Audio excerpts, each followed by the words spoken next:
back to the Bold Moves podcast. We're so glad that you joined us today. We are actually getting ready to head into the summer. Are you guys excited about this? Got any big plans for the summer this year? Love summer. Good. I'm glad to hear that. Breaking news on the Bold Moves podcast. Kristen loves summer. Summer often means like vacations for our family. Yeah. We've got a vacation to Florida planned in there.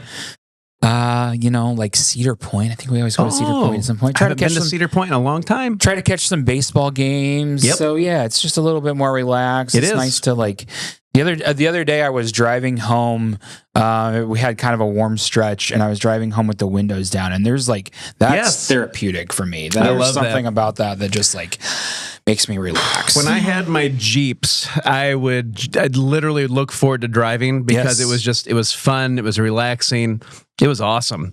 And now I drive around in my Honda Civic, and I hate life. So your life in my car. Your drive through the country, smell of manure.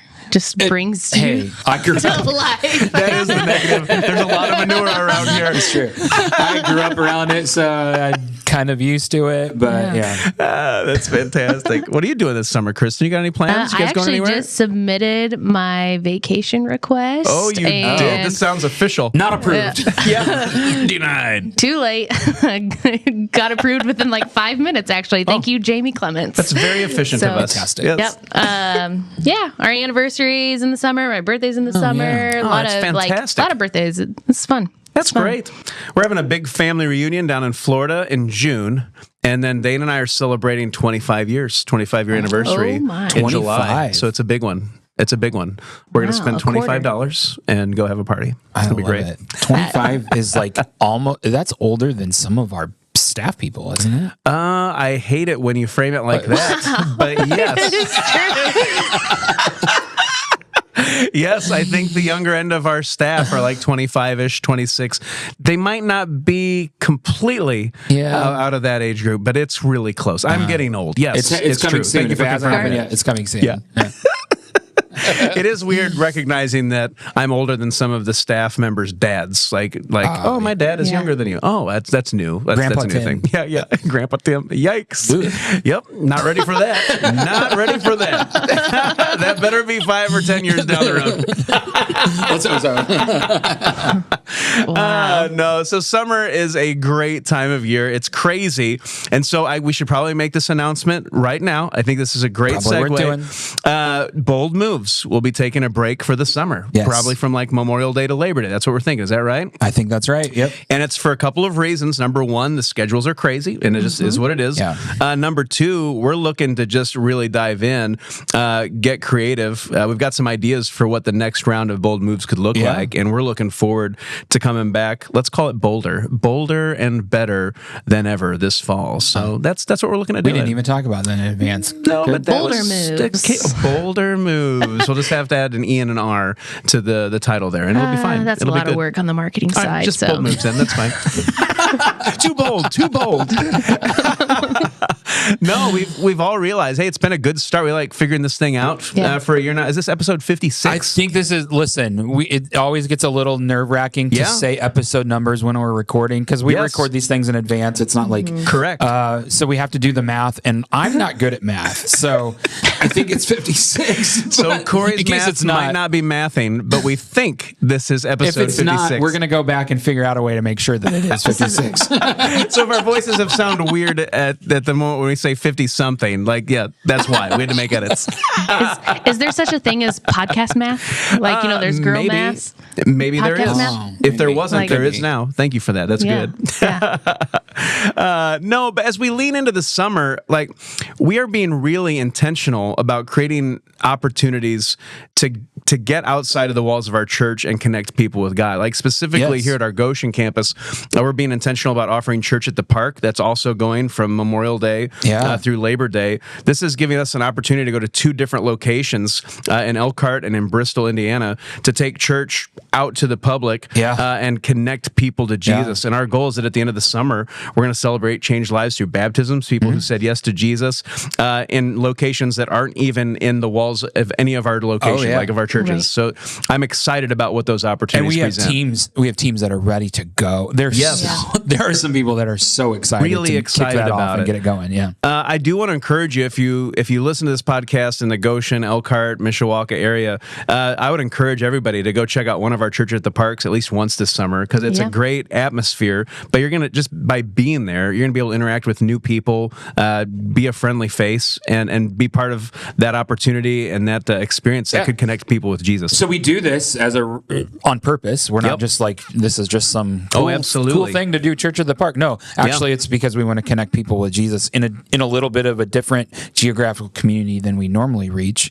Yeah. And I would even say it this way: if you attend our Goshen campus and you don't go to one of the Church of the Park events this summer, you're actually missing out on part of who we are as a church, as part of our DNA, because that's part of what it means to go and be part of Crossroads, that we connect people with God and we contribute to that community. Yeah. And that is part of the community that we're contributing to. 100%. And we're doing it by pouring our time and our efforts in there on Sunday mornings. I would like to take this opportunity to give Kristen a pop quiz and see how she responds. Oh, my goodness. Kristen, what are the 3 C's of Crossroads? Do you know those off the top of your head? Oh, no. Connect, celebrate, contribute.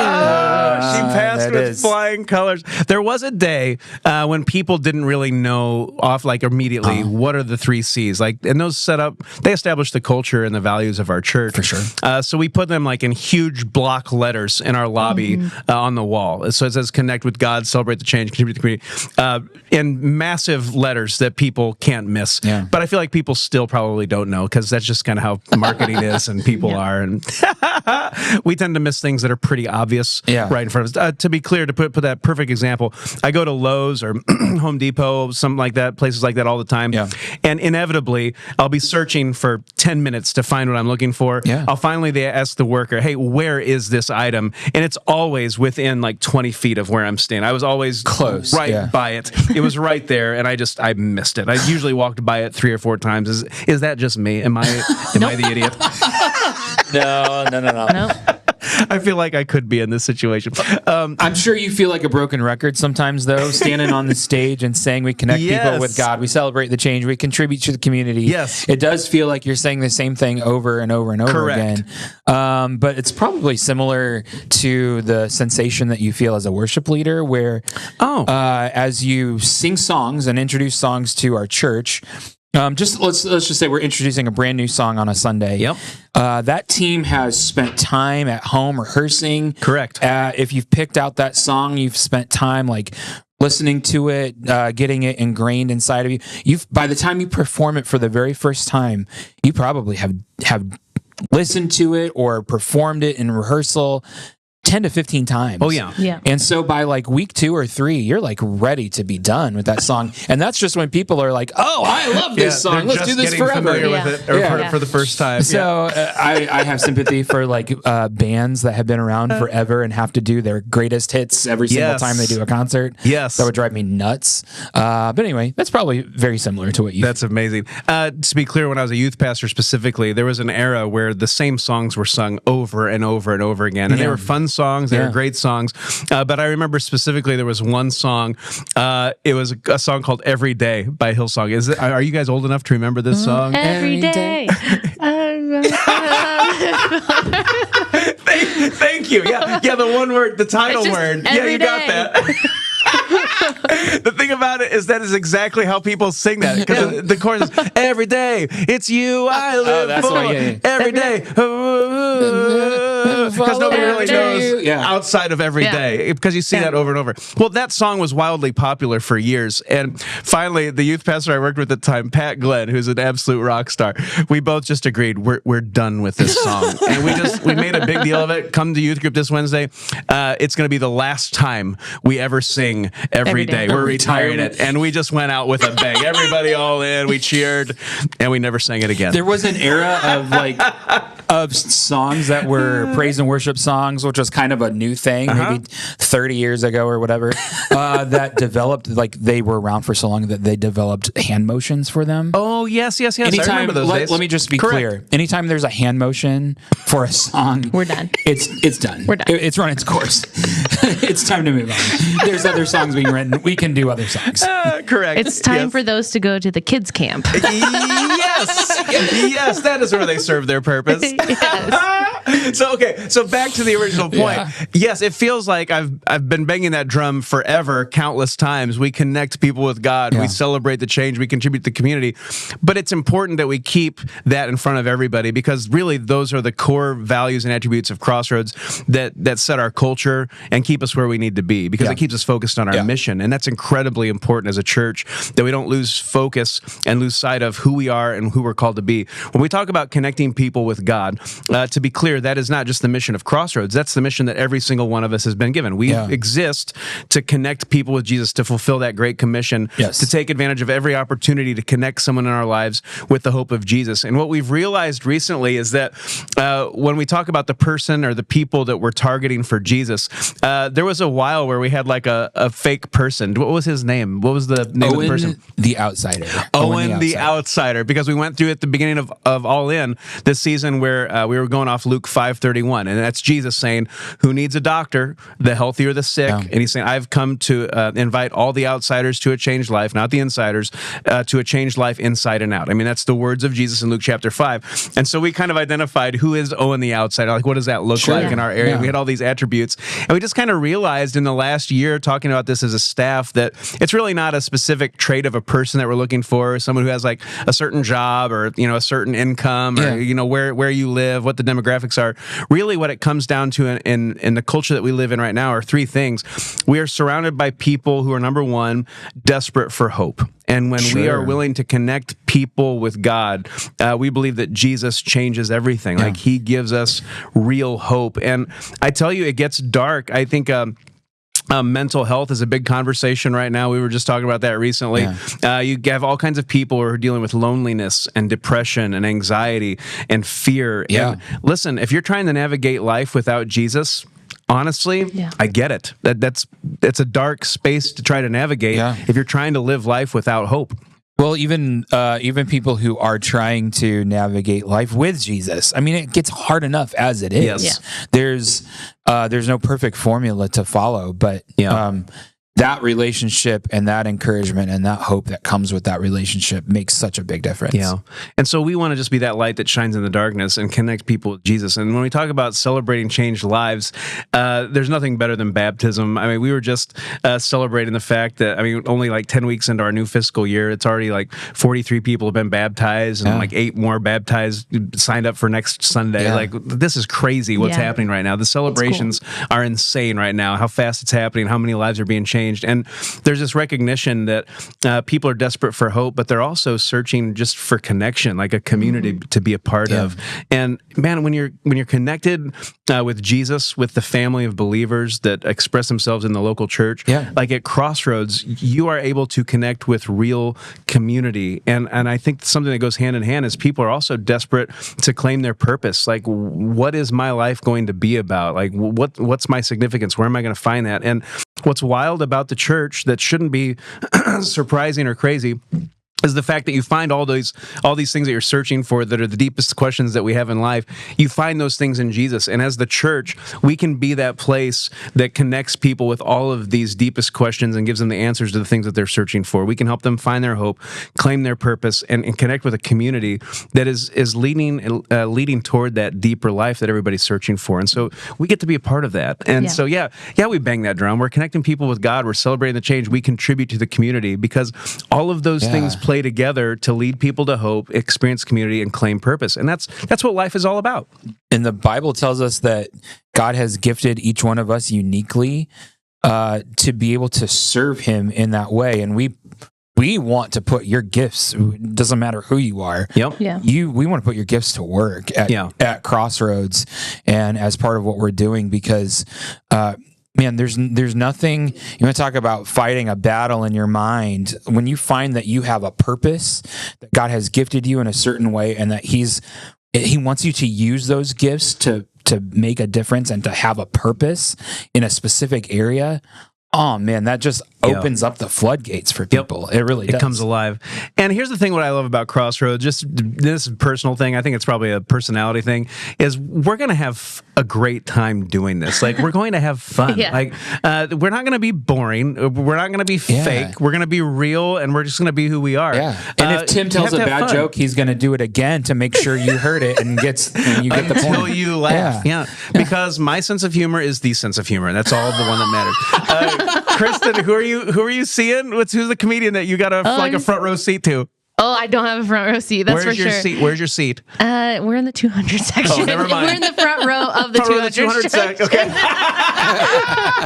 We're seeing. That's a good seat. That's a good seat. Actually, I think it will be. Okay, so who are you seeing? Nate Bargatze. Okay, Nate Bargatze. To be clear, this is a hot take, and this could be really frowned upon by the people in our community. I don't think Nate Bargatze is all that funny. I'm just going to throw that out there. I don't get it. So you're going to trash on it outside of the podcast and now bring it into recording too. What? I am.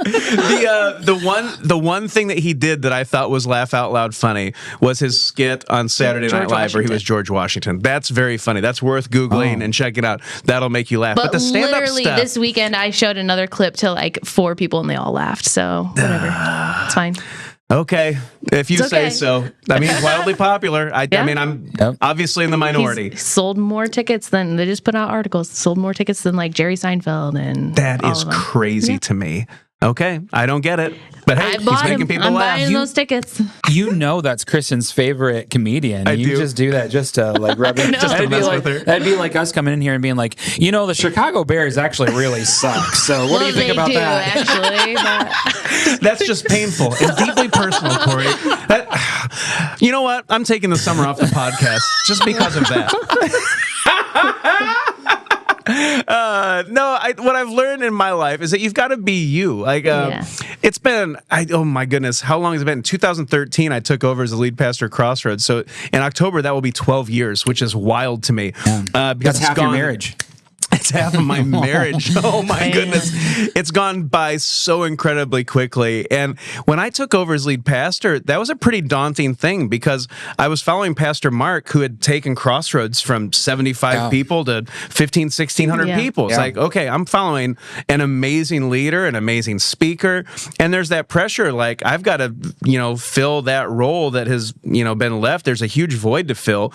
And you have to realize pretty quickly, you can either try to be somebody else and something you're not, or just be you and be confident that, God, the gifting he's given you is what he called you to, and you be bold with that.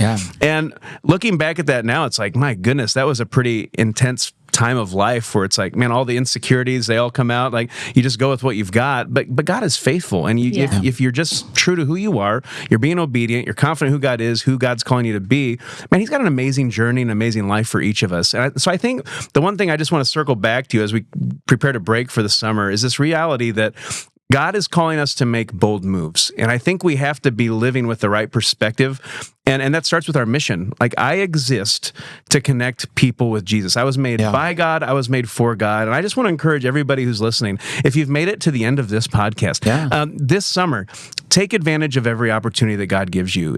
Be intentional about being that light that shines in the darkness, because there are people in your life, your circle of influence, who are desperate for hope. They're searching for real community, and they're desperate to claim purpose in their lives. And you guys, we have the answer that they're looking for. If you know Jesus and you have a relationship with him, you have what they are looking for. So let's be intentional this summer about making bold moves that lead people toward Jesus. And when we all gather together again this fall, maybe there'll be that many more of us that know Jesus and are celebrating changed lives that will be excited about continuing to make bold moves together. I think that sounds like a winner. Sounds like a prediction to me. There it is. So let's see how that goes. And I would just say get excited, because we're going to be doing some brainstorming. There's some wild ideas already. We're going to come back pretty crazy, and I'm excited to see what that looks like. Send your ideas. If you have ideas of what we should do with the Bold News podcast, good word. Send them in to us. Leave us a comment. What's the email? Create an email right now for us to send that to. Who's that going to be? timf@crossroads.online. Just created it.